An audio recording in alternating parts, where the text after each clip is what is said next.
This is the site of the old Chinese camp on the edges of Bendigo Creek. The Chinese arrived here in 1851 and got straight into alluvial mining. Once the mining petered out, the Chinese tended to congregate in this area and look for other industries.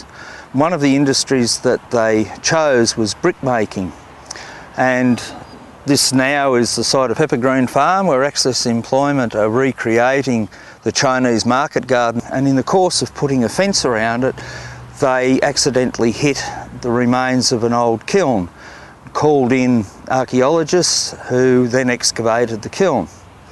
It's a fascinating find because it's the only example of a Chinese built kiln outside of China. My specialty is ceramics. I used to lecture ceramics and ceramic history at La Trobe University, the Bendigo campus. And when the opportunity came to take part in the excavation of the kiln, working under Dr. Don Hein, David Benny and Gary Hill, it was extremely exciting. We are very fortunate indeed that when these kilns were built, or the kiln was built in 1859, to the best of our knowledge, this is one of the oldest kilns in Australia, and certainly one of the unique types out of Southeast Asia.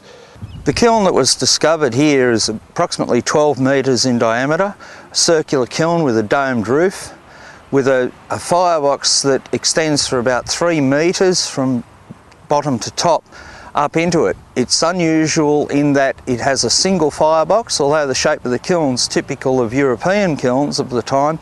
This is unusual because it has a single firebox. This allowed them to reach much higher temperatures than the Europeans were capable of at the time. The kiln itself is made out of pre-fired bricks, and the firebox formed quite a large arch. Now the arch is made of arch bricks. When laid like this, form an arch. These came from the hot face of the kiln, and you can see on the front of them the glassy finish. This is the effect of the temperature on the bricks. It melts the hottest face of the brick, turning it in effect into a glaze. We know that this kiln was built by Chinese, by these bricks, the bricks that the kiln was constructed of. They're of a size that you never see in Europe, but they're very, very typical of Asian and Chinese kilns, especially the depth. This is an example of the bricks that were produced in the kiln. We know they're Chinese because of the size. If we compare this brick here, a Chinese brick fired in this kiln, with a European brick, you can see that there's quite a difference in the size of them. And also note the colour. These Chinese bricks have been fired in heavy reduction, whereas the European kilns tended to fire in oxidisation. In other words, there was a very, very smoky fire in the Chinese kiln. Right, we've actually found where some of these bricks were used. They were used in quite an extensive wall in Rowan Street. We're at the corner of Forest and Rowan Street, and this is the wall that was built by the Chinese bricklayers in 1859 for a house that was built for a Mr. Lysart, who was a prominent Bendigo barrister. The Bendigo Advertiser of 1859 stated that this wall was made using Chinese bricks and using Chinese bricklayers. What's very interesting, in the rubbish heaps of the previous occupiers on this site were to be found many aspects of Bendigo's history, but also, of course, there were numerous artefacts of the Chinese period, such as Stoneware and brown glazeware.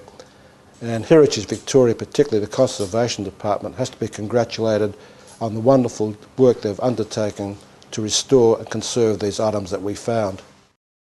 While objects are buried, they come into a state of equilibrium with their environment. When they're excavated, that's when they'll start to degrade really quickly by cracking, crumbling, drying out. So we need to halt that process as quickly as possible. Objects that are already damp need to be kept damp. Objects such as ceramic and glass need to be cleaned and dried as quickly as possible. Something that's highly fractured may need to be excavated with its surrounding dirt to maintain its integrity of form. When the pots come into the lab, they're in piles of sherds like this. It's like having several jigsaw puzzles all mixed together and not being sure that any of them are complete. So we have to sort them out and figure out what comes from what pot. Then we have to start building the pot up. It's not just a matter of sticking them all together as you go. You have to plan the whole process, because if you stick one piece on before it should be, you can lock all the other pieces out and you can't join them. So all the pieces are numbered. That's a really long and painstaking procedure. The two jars that we're looking at here were made in southern China. They would easily date mid-19th century, early 20th century, and wherever the Chinese went throughout the world, they would use these for their food containers. Over here, some very interesting items. They were quite small, and it was quite exciting when the sifters were at work. These little counters were used for playing games. Over here we have these wonderful pharmaceutical bottles. These held pills or liquids such as peppermint oil or pills for diarrhea, upset stomachs. Ginger jars are still being manufactured today, or this one would date from the 19th century, again with the beautiful lead-type glaze, alkaline glaze, and typical of Chinese ceramics from Guangdong, from the pottery town of Xiwan, are these slip glaze brown glazes. This one here was used for cooking oil. And of course we have these beautiful celadon bowls. Celadon is a porcelain, typified by its green glaze, but what's unique about these, they have this beautiful enamel decoration. The porcelain is fired at 1300 Celsius, then on a second firing the coloured pigments are applied and then fired at a lower temperature, 800 centigrade. Mixed in with the Chinese artefacts were a lot of items coming from other sources. In this case here we have a wonderful demijohn made by the Bendigo pottery, a very old pottery, still extant in Bendigo, and it was produced for C.H. Hofmeyr, who came from Scandinavia. And interesting to see that it has the name Sandhurst. Bendigo changed its name in 1854 from Bendigo to Sandhurst. Then in 1891, with a public poll, it reverted back to Bendigo.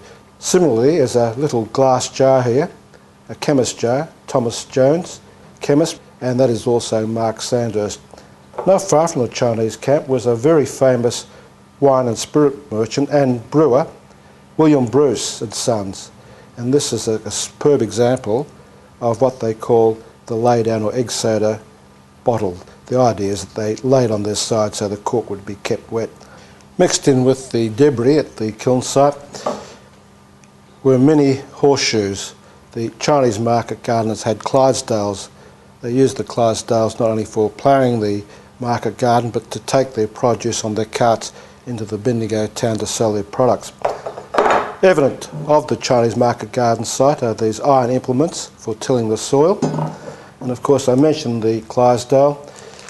These are some of the combs that were used to comb the Clydesdale, and of interest was the salt glazed jar. This one here was made in England, more than likely Dalton, and this held embrocation oil for the horse.